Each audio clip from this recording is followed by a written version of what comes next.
Fala pessoal, estamos aqui de volta com o iPhone 11.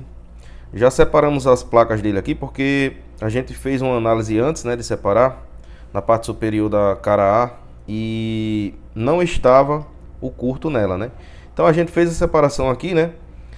E já verifiquei aqui, né? O curto não vai estar na cara A, tá?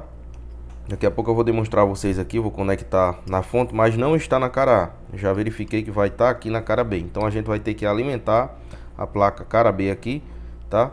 Pra gente encontrar qual o componente defeituoso.